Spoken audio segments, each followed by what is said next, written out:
हौसलों के सामने तमाम चीज़ें बोनी पड़ जाती हैं। यही चीज़ साबित कर रहे हैं ये तीन युवा। केरला से चले साइकिल पर, मुद्दा लिया किसान आंदोलन, किसानों का संघर्ष, और 2500 किलोमीटर की यात्रा पूरी करके पहुंच गए हैं दिल्ली। इस वक्त टिकरी बॉर्डर पर ये युवा पहुंचे हैं। छात्र हैं इनमें से दो, एक कुछ वर्किंग अपना कर रहा है, लेकिन सबसे बड़ी बात, साइकिल पर मात्र कुछ किलोमीटर चलने पर जब आप हाँफना शुरू कर देते हैं, ये युवा महीनों का सफ़र तय करके 2500 किलोमीटर से ज़्यादा की दूरी नापते हुए अपने कदमों और पहियों से आ पहुँचे हैं दिल्ली। बात करते हैं इनसे। जी, कहाँ से आए हैं आप, किस जगह से ताल्लुक़ रखते हैं? हम केरला से शुरू किया है हमारा यात्रा। हम तीनों डिस्ट्रिक्ट में है, त्रिशूर, कैलिकट और कन्नौर से आ रहे हैं।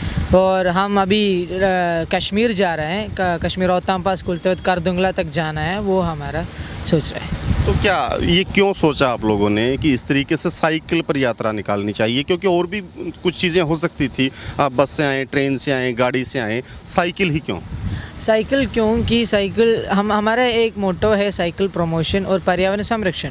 तो आजकल में लोगों ने सिर्फ 1 किलोमीटर 5 किलोमीटर चलने के लिए भी मोटर गाड़ी चूज़ करते हैं। तो अगर वो 5 किलोमीटर साइकिल में जा सकते हैं तो थोड़ा हेल्थ के लिए अच्छा है और पर्यावरण के लिए भी अच्छा है। अभी तो फ्यूल का रेट भी बढ़ रहा है, तो अगर सभी युवा ऐसे सोच रहे हो तो थोड़ा साइकिल चलाओ तो उस कंजप्शन कम हो जाएगा। वो एक बात है। और अलग बात है, यात्रा वक्त हमको बहुत लोगों से मिलना है, तो उसके लिए साइकिल बहुत अच्छा है। अगर बाइक और कार पे जा रहे हो तो सीधा हम वही रूट पकड़ के जाएगा, लेकिन साइकिल ऐसा चीज़ है, वो स्लो पेस में जा रहा है, तो हमको बहुत सारे देखने पड़ेगा।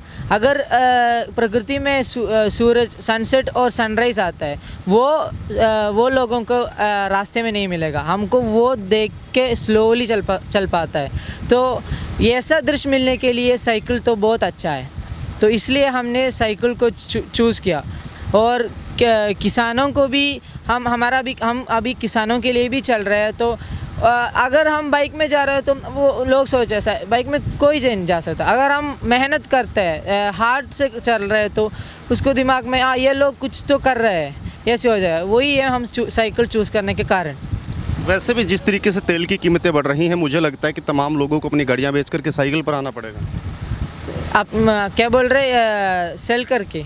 तेल की जिस तरीके से कीमतें बढ़ रही हैं, प्राइस इंक्रीज हो रहा है पेट्रोल और डीजल का, तो तमाम लोगों को लगता है कि गाड़ियां तो बेचनी पड़ेंगी, आना तो उनको भी साइकिल पर ही पड़ेगा, क्योंकि इतना जो कॉस्टली जो है फ्यूल है, वो उस तरीके से सर्वाइव नहीं कर पाएंगे उन चीज़ों को। हाँ, वही है। तो वही मैं बोल रहा हूँ कि अभी तो फ्यूल का रेट बढ़ रहा है, तो थोड़ी दूर जाने के लिए बहुत खर्चा हो रहा है। हमारे इंडिया में इकनॉमी भी बहुत डाउन हो रहा है अभी, तो लोगों के पास उतना पैसा नहीं है गाड़ी में जाना। तो साइकिल चलने में अच्छा होगा। ऐसा नहीं है कि गाड़ी नहीं चलना है, लेकिन थोड़ा दूर के लिए साइकिल चूज़ करते तो कंजप्शन कम होगा, थोड़ा तो हमारा रेट में हो जाएगा। वो में हम सोच रहे हैं। तो करते क्या हैं आप वहाँ केरला में? हम क्या करते हैं, मतलब पढ़ाई। हम दोनों पढ़ाई कर रहे हैं। मैं दिल्ली यूनिवर्सिटी आचार्य नरेंद्र देव कॉलेज में बीकॉम ऑनर्स सेकेंड ईयर विद्यार्थी हूँ। जदीर है, ये कैलिकट यूनिवर्सिटी में बीबीए कर रहा हूँ, वो फर्स्ट ईयर में हूँ। और आशिर ने काम कर रहे हैं, वो इलेक्ट्रिशियन है केरला में। यही है हमारा काम। तो वहाँ आपके प्रदेश में, आपके स्टेट में खेती किसानी के हालात क्या हैं? क्या ठीक ठाक चल रहा है सारा कुछ? हमारा जगह पे किसानों का हालत अच्छा है, लेकिन क्योंकि हमारा सरकार ने अच्छा नियम ले रहा है, सब्सिडी दे रही है, और उनके लिए बहुत सारे हेल्प दे रही है, इंश्योरेंस सब है। तो इसलिए हमारे जगह पे कृषक लोगों को इतना परेशानी नहीं है। तो हमारा सरकार इसको प्रमोट भी नहीं कर रहा है। अगर अभी ये बिल आ रहा है ना, उसको प्रमोट भी नहीं कर रहा है। तो सर हमारे वहाँ कृषक लोगों को कोई इतना प्रॉब्लम नहीं है यहाँ के तरफ। वहाँ चुनाव भी हैं, क्या देखते हैं किस तरीके का बदलाव रहेगा, या फिर जिस तरीके से पहले चल रहा है वैसा ही होगा? मतलब मुझे समझ इलेक्शन में सरकार बदलने की कोई गुंजाइश है वहाँ? वो तो मुझे बोल नहीं पाएगा, क्योंकि केरला में ऐसी चल रही है। अगर एलडीएफ आ रहे हैं तो नेक्स्ट टाइम यूडीएफ आएगा। बीजेपी अभी तक नहीं आया, तो बदल भी है, लेकिन हमारे मन में एलडीएफ ही आ जाएगा ऐसे, क्योंकि फ्लड में बहुत का सारा काम किया। लेकिन पता नहीं, केरल वाले लोगों ने चेंज करते रहते हैं, वो हमको पक्का नहीं बोल पाएगा। चेंज करके बीजेपी के पास तो नहीं चले जाएंगे, बीजेपी के पास तो नहीं चले जाएंगे चेंज करके? वो तो नहीं जाएगा, क्योंकि अभी केरला में एक सीट है, ऐसा है बीजेपी की एक सीट है, लेकिन उससे ऊपर नहीं जाएगा, क्योंकि केरला वाले लोग बीजेपी को नहीं सपोर्ट कर रहे हैं। तो जिस तरीके से आप हिंदी बोल पा रहे हैं, वहाँ तमाम लोग हिंदी को प्रयोग करते हैं, यूज करते हैं, या फिर आप दिल्ली में रहे हैं तो इस वजह से आपको थोड़ा बहुत जानकारी है? ऐसा है कि केरला में बहुत लोगों हिंदी बोल नहीं पाएगा, ऐसे यात्रा करने वाले लोगों और बाहर रहने वाले लोगों का आता है। मैं दिल्ली यूनिवर्सिटी में पढ़ रही हूँ, इसलिए मेरा हिंदी थोड़ा अच्छा हुआ। पहले से मुझे थोड़ी आती थी, लेकिन अच्छा हुआ क्योंकि मैं दिल्ली में पढ़ रहा हूँ। आसानी से समझ लेते हैं तमाम चीज़ों को? आसानी से मतलब अगर वो आपकी थोड़ा उसके लोकल लैंग्वेज में बात करें तो मुझे समझ नहीं पाएगा, थोड़ा तो मिल जाएगा बस। तो आप लोगों में से किसी को आती है हिंदी? हाँ, हिंदी थोड़ा हमारे समझा, थोड़ा थोड़ा थोड़ा थोड़ा सा समझते हैं और थोड़ा सा ही बोल पाते हैं? हाँ हाँ जी। आप नहीं नहीं आती आप? चलिए, तो जिस तरीके से आप रास्ते में आए तो कितना वक्त आपको लगा इस पूरी की पूरी यात्रा को पूरा करने में? अभी कितना मैंने टाइम वो 1 मंथ 1 महीना और 12 दिन लगा अभी यहाँ तक पहुँचने के लिए। टोटल आपका सफ़र कितना, जर्नी कितने किलोमीटर का रहा ये?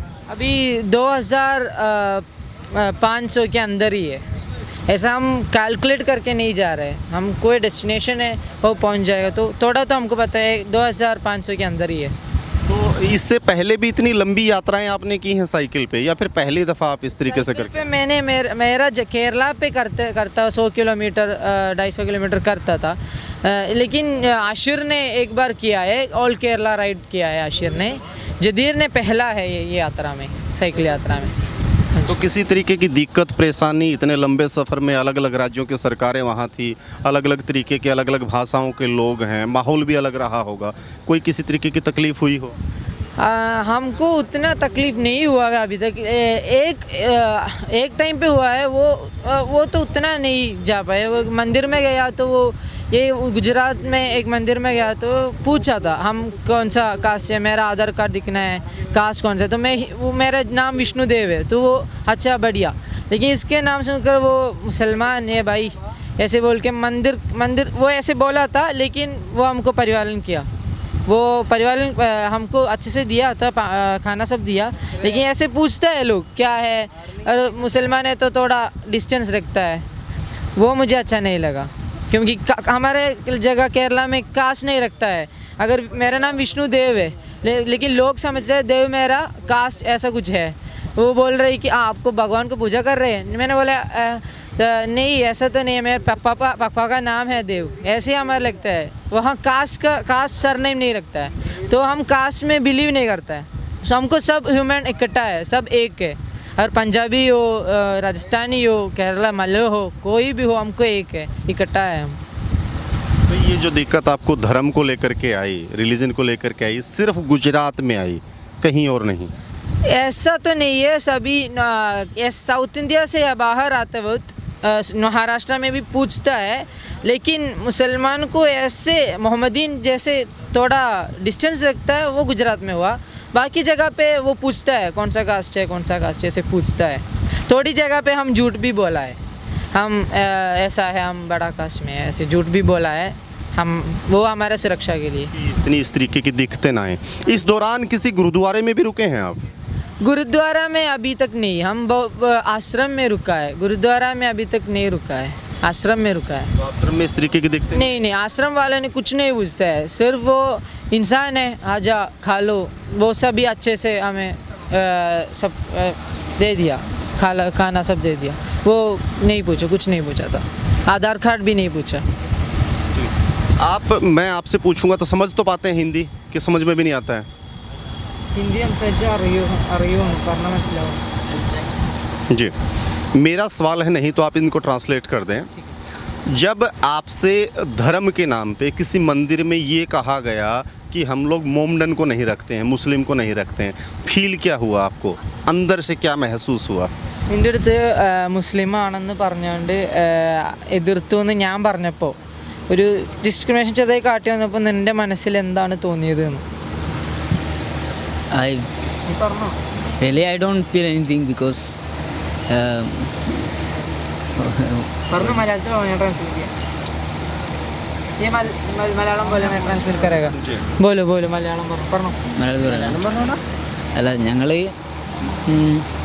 എന്താ പറയുക നീ പറയടാ മലയാളം പറ മനുഷ്യനല്ലെന്ന് പറയും ആ എല്ലാ സബ് മനുഷ്യ സോ ഐ ഫീൽ ലൈക്ക് सब पूरा इंडिया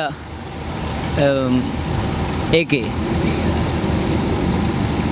इसको ये डिस्क्रिमिनेशन ये इसको बाहर नॉर्थ इंडिया आते वक्त उसको इनसिक्योर फील होता है लेकिन अगर मुस्लिम है तो थोड़ा इनसिक्योर फील होता है हम मोहम्मदीन हैं इसलिए तो थोड़ा इनसिक्योरिटी वो फील है ये बोल रही कि सब इकट्ठा जैसे दिखना है सब ऐसा कुछ नहीं कास्ट के जैसे डिस्क्रिमिनेशन नहीं करना है सब एक इक्वालिटी मिलना है वही ये बोल रही है if others come Kerala we will not discriminate anyone in religion with religion we will welcome everyone like human beings so in North India thoda religion everywhere so they will discriminate with that a little bit but we don't feel anything most of people are welcome very well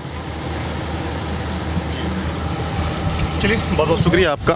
तो ये 3 जुनूनी युवा हैं जिनकी यात्रा का तो तमाम चीज़ें आपने सुनी ही, लेकिन एक जो चीज़ हम शुरू में जिक्र कर रहे थे वो शामिल नहीं था, बीच में आया। वो आया इनके एक साथी का धर्म और एक अनुभव कि धर्म के आधार पर ऐसे युवा जो एक बड़े सोशल कोज को लेकर के जा रहे हैं उनको भी कहीं न कहीं अपने आप को छुपाना पड़ता है, बताने से परहेज़ करना पड़ता है, कहीं उनकी अपनी सुरक्षा में कोई ना कोई सेंध ना हो जाए या फिर कहीं ना कहीं उन्हें अपनी जाति और धर्म के नाम पर बेइज्जत ना कर दिया जाए, जो शर्मनाक है मानवता के लिए भी और कम से कम इस देश के लिए भी। जुड़े रहें हमारे साथ, अपने सहयोगी किस्मत राणा के साथ मैं रुद्र राजेश कुंडू।